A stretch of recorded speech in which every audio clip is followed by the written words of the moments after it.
Hello and welcome to Throwdown Thursdays. My name is David and today I'm joined by my good friend and fellow teammate James. Hello! And today we are playing the Hare and Tortoise.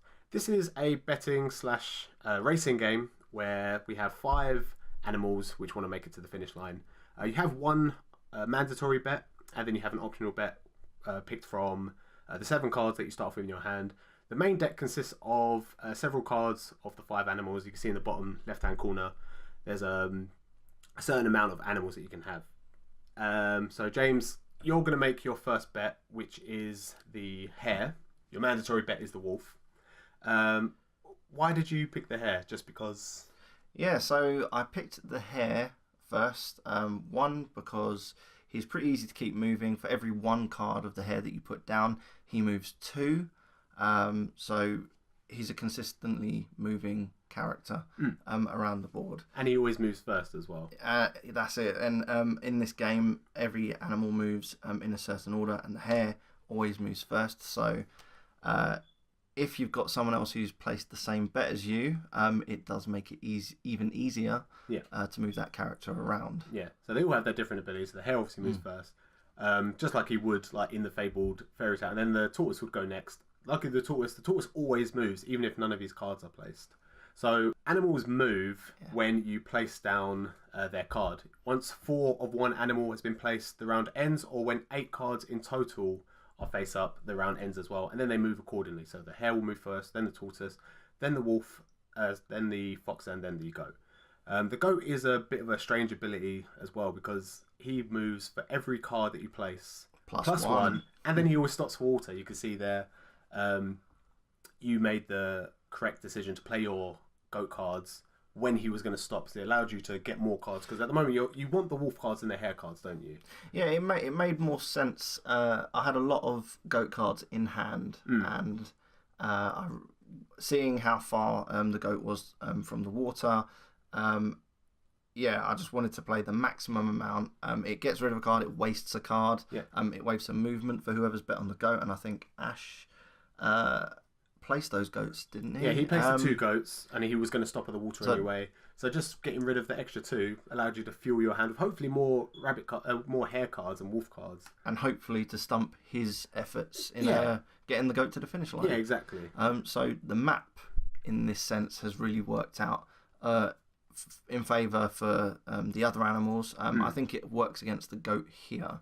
Yeah, because you have to or goat, lamb, whichever one. I call it the goat. And other people call it lamb. But yeah, he's stopped so far a couple of times. The hare is quite... Although he's a good standard bet, if he's first and 4 of his cards are placed, then he doesn't move. Obviously, like in the fairy tale, he just falls asleep, doesn't he? Takes a nap, he shows off. Yeah, exactly, because he thinks he's going to win anyway. But like you said, he's a stable bet. I mean, because he always moves first. And as the animals get towards the end of the finish line, he's always going to be the first to go over. Yeah, as you can see, it's a very close race here still. So... now's the time. Like here, I've just used the howler strategically. So the howler's going to stop anyone moving but the wolf, and the wolf will just move his normal movement, which is 1 if 1 or 2 of his cards are placed, twice if 3 of his cards are placed, and then it's 3 times if all 4 of his are placed. I mean, luckily enough, hopefully that doesn't give away the fact that I'm betting on the wolf. Yeah. Because you only played the 1 at the end of the day, so no one's none the wiser, are they? Yeah. I mean, you had a few goat cards out there, and I think it was just a good time to play it. The race is getting close now, getting toward the end. It's time to start, playing to your bet. Yeah, exactly. You can see we're getting really, really close. The hare's probably going to come out first, unless another howler is placed and then just the wolf moves. The odds are the hare is going to win, and then possibly the goat, the fox maybe, if he can get 3 or 4 of his cards placed out. But the goat may, or even the tortoise could overshadow him. It all depends really what's placed. Luckily the deck obviously gets reshuffled, so the cards are redone again. Some of the powerhouses like the goat, they don't have that many cards, so it's hard to come by. And you're keeping hold of those, aren't you? Oh, I don't want to let those go. You don't want other people. You don't want the goat to go before your two animals, which they do. They both go over, which is really nice. So I'm very happy about that. Exactly. And obviously, now it's all down to how Natalie and Ashley have placed their bets. Yeah, exactly. Because I didn't know Natalie was she had the mandatory goat. I didn't know she was betting on the goat. If anything, I thought Ashley was betting on the goat. Betting on the goat. Yeah. And I was really shocked. I was really surprised that he had both hair down. He played that really well. Well, that played well for the both of us. Yeah. Because we both needed the hare to finish. It's easier if you've, made the same bet, but it's all about working out, if that person's made the same bet as you, or, trying to work out what bet they've made by what cards they put down.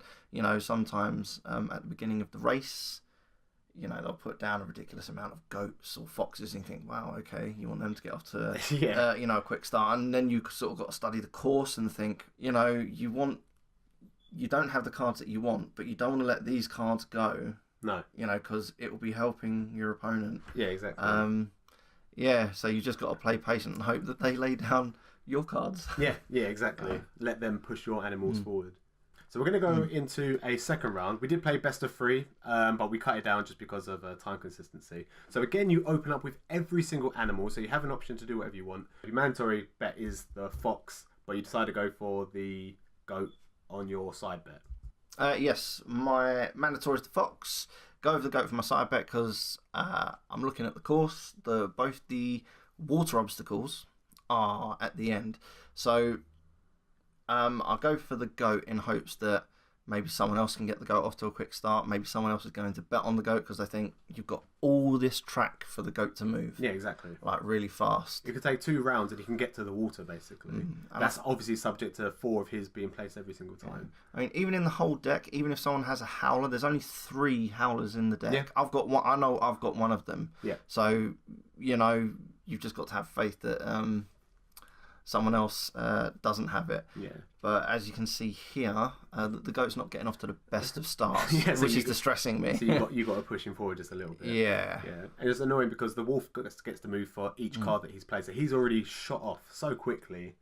And again, because they move last, the goat and the fox, as long as they're first, they have a high chance of winning. It's when they cluster all at the end. It's really hard for them to get over the finish line because the hare and the tortoise and the wolf, they move before them. The movement order comes into play so much here. This is, which is again why on this course it would have been so good for the goat to be far ahead. The fox, had a really good start. Yeah. But now everyone's clustered up. Yeah, it's really hard. The goat's advantage is disappearing very quickly here. So you've just played 3 hares, and probably in hopes that someone will play a 4th hare. Because the hare was first, he wouldn't have moved. So maybe it would have been better to hold those back, possibly. A very rash move on my part. Very rash. I suppose you're just looking at your hand. Okay, I've got 3 hare. I don't need these hare. I haven't bet on the hare. Yeah, get rid of them. I need to get rid of them and get cards that I need. Yeah. Which really I don't get. Yeah, it's been unfortunate. So, on your last bet, it would have been fine. You got a few wolf cards, you got the howler, but yeah, you've only had a handful of goats and foxes, unfortunately, and everyone else has been pushing them forward for you, which is what you want. But at the same time, you want to contribute a little bit as well. I want to have some degree of control over what's going on. But here, it's too clustered now. It's the hare. It's only 2 turns, then he can win. Well, Ashley's already played 1, so he's definitely going to go to where the goat is at the moment. And the tortoise is going to be not too far behind him either. I'm saying that. All right, Natalie's just played a howler. Yeah. Well played, Natalie. Good. She might have saved you there. But at the same time, they're all clustering at the end. So if the fox can play a few cards or the goat can play a few cards, they might be able to get over the edge before the hare does. But in saying that, the goat's going to stop for the first water. In the second round, the hare's going to move before him anyway, isn't he? Yeah. So it's going to be quite hard. It was actually pretty difficult this round to tell who had hedged their bets. Although I think, with Ash playing the hares single, I had an inkling that he was playing. No, he was at least betting on the hare. We do know he's a safe bet. Yeah. So at this point here, again, all you need is 1 hare, which Ashley's done. The hare's going to move first. Even if the howler's placed, next round he's probably still going to move first anyway. Oh yeah. It's going to be very hard for him to lose. So that's the end of the round. And as we said, the hare goes over, then the tortoise goes in, and the goat has a stumble across the Yeah, finish he line. stumbles over the finish line. I mean, it was a very rocky river. Yeah, yeah, exactly. But the tortoise is going to win anyway because he moves first, and he always moves even if none of his cards are placed. You can see, ends the round with 4 foxes. Tortoise will move first anyway, and they should have like a stick that the tortoise can trip over or something. Well, because it's the just the fox is sneaky, isn't he? Yeah, it's just very unlucky that the fox, 4 cards played and the tortoise just waltzes over the line. It's like all that effort, and the fox is just like, well, like, was there any point? All these cards, and I'm just going to sit here and do nothing. My bag of dastardly tricks, and I didn't even get to use them. Yeah, it's very unlucky. Yeah, and now we get to see how everyone placed their bets, and Ash again. I knew he would have placed at least one bet on the hare, but to double down on the hare again, very risky, but well played. Yeah, he done very well. Couldn't believe it. Well, you can see there's 18 of the hare cards, so it's almost like you said, it's a safe bet. But you decide to go for the goat anyway, just because the course, I probably would have done the same. The course looks really favourable for the goat. He would have sped along. It was just unfortunate that no one else really played any goat. I mean, Natalie even bet on the goat, but she was hardly playing any of them. She obviously had the same situation. Yeah. I bet if we look at Ashley's hand right now, he's got every single goat. He's got like 4 or 5 goats in his hand, I bet. Show us your hand. I think out of the races, I enjoyed the first one. Why? Because the wolf, I enjoyed playing with him. He was my mandatory bet. Yeah. And what I've noticed is that usually, unless the wolf's your mandatory bet, hardly anyone ever goes for the wolf. And I think he's a very underrated character. He's a very strategic character. Yeah, definitely. I mean, no one bet on him here, but he was at the back. He was like near here, near the finish line, the 3rd or 4th tile. And all it took was one howler. And look how close he got. Yeah. This is with no one betting on him. Exactly. Look how he's only 4 tiles from winning or getting over the finish line. If you're focused on and dedicated on getting this character, if you're forced to play the wolf, it is totally possible that he could win. Well, look, you still had 3 cards of the wolf, and one of which was the howler. If you played that would have put him on the last tile. So again, if you had played differently or bet on him, then maybe, who knows, he would have crossed over, and who knows where he would have placed in a second. But either way, Ashley double down on the hare, and he got 10 points both times. Well done, Ash, man. Well played. Quality. Yeah. So he gets 20 points, so well done, Ashley. You sit with 11, so you come second, and then Natalie comes with a nice 7 points. Yeah, she must have been very happy with that round. She didn't do bad. She got 2nd and 3rd place. Yeah. And the game actually comes with an alternative version of playing as well, which we'll probably do at a later date. And we'll discuss that at a later date as well, like the comparison between the two. But I enjoy this version. It's fun. I like the interaction of the character abilities. Yeah. Makes it more enjoyable. But that's pretty much it for this video. Hope you guys enjoyed, and we will see you next time. This has been the Hare and Tortoise. Goodbye.